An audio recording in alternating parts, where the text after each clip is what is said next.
Сайн байцгаана уу? Удаагийн хичээл 15-аас 18 дугаар зууны үеийн монголчуудын амьдрал соёл гэсэн хичээлийг үзэх. За энэ хичээлээр бид бүхэн монголчуудын амьдрал соёл түүхийн бүхэл цаг үед баяжин хөгжсөөр ирсэн тухай үзэх болно. За одоо эзэнт гүрний үеэс яг одоо бидний үзэн байгаа Бутралын үе юу дунд үе хүртэлх өөрчлөгдөж шинжлэгдсэн зүйл юу байна? Бид бүхний хадгалж үлдсэн зүйл юу байна гэдгийг үзэх болно. За шашин шүтлэг, шашны сургаал, номлол, итгэл үнэмшлийн хувьд бид бүхэн бас өөрчлөгдсөн байгаа. Бид бүхэн бөөгийн шашин буюу бөө мөрлөгийг шүтдэг байсан бол энэ үеэс бид буддын шашин, бурхны шашныг шүтдэг болсон. За өв уламжлалын хувьд бол бид бүхэн бол өөрсдийн өв уламжлалаа хадгалж үлдсэн. За өв уламжлал гэдэг нь бол өөрөө үеэс үе дамжин удаан хугацаар хадгалдан үлддэг нийгэм соёлын өвийн зүйлс залгамжлан авах зүйлсийг хэлдэг байна. За бид хүмүүс үүнийг хадгалж үлдэж чадсан ард юм. За урлаг соёл нь бол хүний гараар бүтээгдсэн болон оюун санааны одоо бүтээл төрөлүүдийг хэлдэг. За бид бүхний одоо үзэгч байгаа үед бол одоо яг энэ хүний гараар бүтээгдсэн болон оюун санааны бүтээлүүд төрөлүүд урд үеийнхээс маш ихээр одоо бүтээгдэж дэлхийн сор сор бүтээлүүд хүртэл бүтээгдэж ирсэн байдаг. За одоо жишээл өндөр гийн зан газрын бүтээсэн ногоон дарих болон түүний одоо дагуу 21 одоо дарих нь бол одоо дэлхийн сонгодог урлагийн одоо сар бүтээлүүдийн нэгд тооцогддог байна. За бичиг үсгийн хувьд ч гэсэндээ бид бүхэн бичиг үсгийн боловсрол энэ үед маш сайжирсан гэж хэлж болдог. За нийгэм санааны оюун санааны амьдрал гарсан нэг том үзэгдэл бол бурхны шашин нийтийн шашин бод дэлгэрсэн. За урд нь бол бурхны шашин нэрүүн улсын үед, Хувлын хааны үед дэлгэржсэн боловч за энэ үедээ бол зөвхөн хааны ордон болон ноёд язгууртнуудын дунд л одоо дэлгэрээд за ард түмний дунд бол дэлгэрч чаддаггүй байсан. За харин энэ үед нийт ард түмний дунд бурхны шашин дэлгэрч бүх хүмүүс бурхны шашныг шүтэж эхэлсэн байдаг. За ингээд энтэг төвдийн соёлын онолтыг Монголын тал нутгийн одоо өрмөц одоо нүүдлийн мал аж ахуйн соёл одоо маш гайхалтайгаар одоо нийцүүлэн сүлдүүлж чадсанараа Монголын одоо энэ бурхан шашин бол бусад улсын буддын шашнаас ялгаатай байдаг.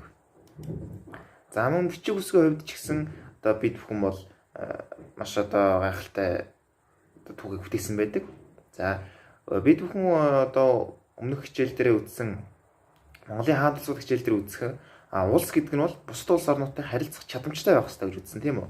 За тэгвэл яг энд ч юм аа л бид бүхний бусад улс орнтой харилцах чадамжийг илтгэсэн нэгэн зүйл байдаг нь 1389 онд Монгол хэлний хэлмэрчдийг Мин улсад бэлтгэжсэн байдаг. За энэ юу гэвэл Монгол улстай харилцахад одоо бид бүхэнд Мин улсад юу хэрэгтэй? Монгол хэлээр ярьдаг, бичдэг хүмүүс хэрэгтэй байсан. Учир нь бол бид бүхэнтэй харилцахыг хүсэж шүү дээ.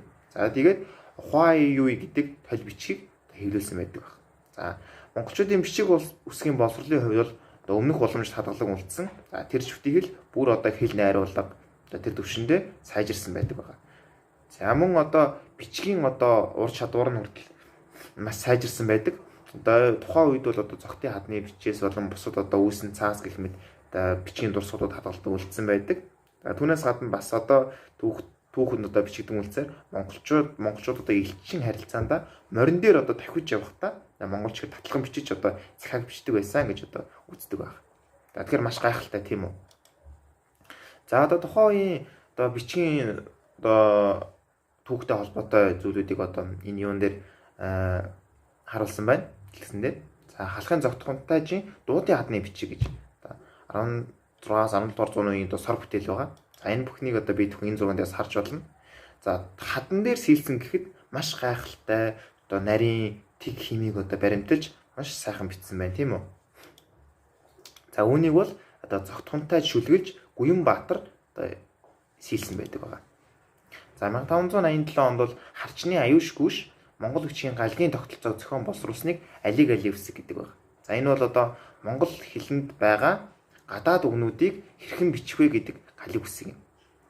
За эртний төв соёлд энтгийн ланз нагар үсгээс санаавч өндөргийн зан авзар соён бүсгийг мөн зохиосон байдаг. За ингээд 1648 онд Зай бандад одоо ойрдын одоо баруун Монгол аялаханд зохицсон тод үсгийг одоо зохиосон байдаг байна. За бас нэгэн одоо гайхалтай юу бол бичгийн дурсгал бол Лувсан данзангийн алтан товч байна. За Лувсан данзан гэдэг бол Монголын одоо бурхан шашны 3 их зулын нэг Ламын гэгэний анх дугаар дүр алтан уургийн Лувсан данзан жадсан гэдэг хүн байгаа. За энэ хүн бол одоо 1643 онд алтан товч хэмээх сашдаар одоо бүх одоо Монголын хаадын одоо язгуур усааг одоо бичин үлдээсэн байдаг. За мөн нуус товчоонд гардаггүй одоо 300 тайжуудыг дарсан домог одоо гих мэд одоо томоохон юмнуудыг оруулсан байдаг. За сүүлд Цэндийн Нандин сүрэнгаа Монголын нуус товчоог сэргээн одоо сэргээхдээ бол одоо энэ луу алтан товчоос маш их одоо нэлээдгүй хэсгийг Монголын товчоонд оруулсан байдаг байна. За энэ бол тухайн үеийн түүхийн томоохон дурсгалд бас тооцогддог байна. Бичгийн болон түүхийн дурсгал тооцогддог. За оюун санааны хувьд иймэрхүү өөрчлөлт гарсан бол бид бүхний амьдрал ах үед бас томоохон өөрчлөлт гарсан. Юу вэ гэвэл одоо монгол гэрийг зөөж тээвэрлж авч явахад илүү хялбар амархан болсон байдаг. За одоо энэ хүү зурган дээр одоо монгол гэрийн бүтэц бүрэлдэхүүн харагдаж байна тийм үү. За бид бүхэн одоо нэрлэлцгээе. Монгол гэр бол үндсэн хоёр одоо хэсгээс бүрддэг. Гэрийн мод болон дээвэр туурга одоо эсхий туурга гэсэн хоёр үндсэн хэсгээс бүрддэг байна. За гэрийн модонд бол унь, тоон, хан, хаалга ордог бол за эсхий туурганд бол дээвэр, туурга одоо өрх гэсэн гурван зүйл ордог тийм үү. За хэрхэн яаж өөрчлөгдсөн бэ гэвэл за гэрийн тоон авсаархан болсон. За одоо бид бүхэн 500 болон 1000 100000-ын дэвсгэртийн ардлыг эргүүлээ харах юм бол монгол гэрийн одоо юу байгаа? Яг одоо эзэнт гүрний үед байсан монгол гэрийн хэлбэр төрс байгаа. Тоон дээшээ ингээд цомцоогоор гараад ирчихсэн гэр тэргэн дээр одоо чирж явдаг. Одоо тэргэн дээр тавиад чирж явдаг тийм өсвөр хэмжээний гэрүүдийг хэрэглэдэг байсан. За тэгвэл яг энэ үеэс тээвэрлэхийг илүү тохиромжтой болж тоон жижигэрсэн.